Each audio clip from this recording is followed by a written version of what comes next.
تو یہ تو ان کا نمبر ہے۔ یہ چیز ایک بہت ہی چشم کشا انکشاف تھا پولیس افسر کے لیے، کیونکہ وہ مشکوک نمبر جس نے عبداللہ کو F10 مرکز بلایا تھا، وہ مشکوک نمبر جو دو اور ایسے کرداروں سے مسلسل رابطے میں تھا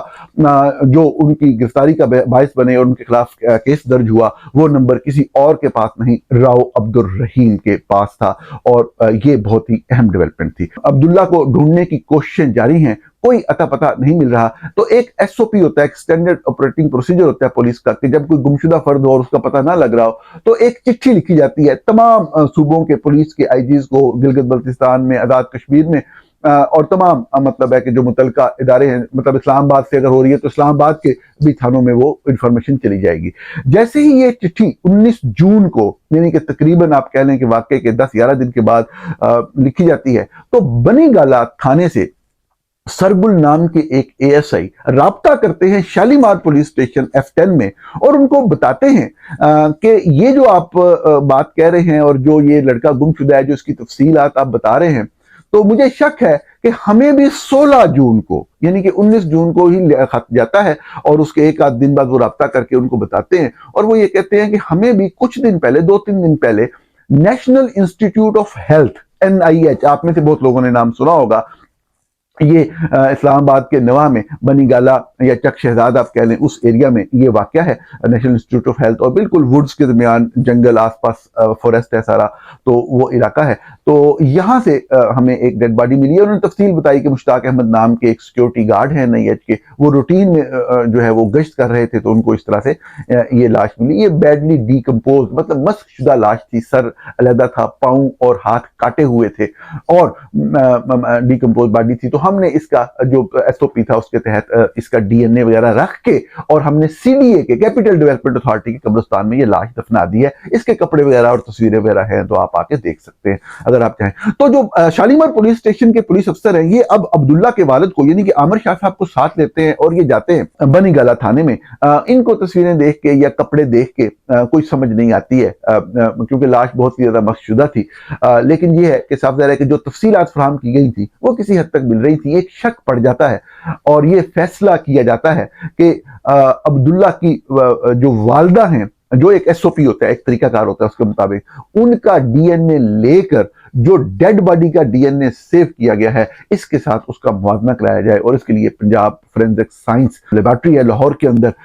وہاں پہ اس کو بھیجا جائے، اور تاکہ پتہ لگے کہ یہ معاملہ کیا ہے۔ اور مین بھائی جو ڈس اپیرنس کا، جو گمشدگی کا کیس ہے، اس کی تحقیق اور تفتیش جو ہے وہ آگے جاری رہتی ہے۔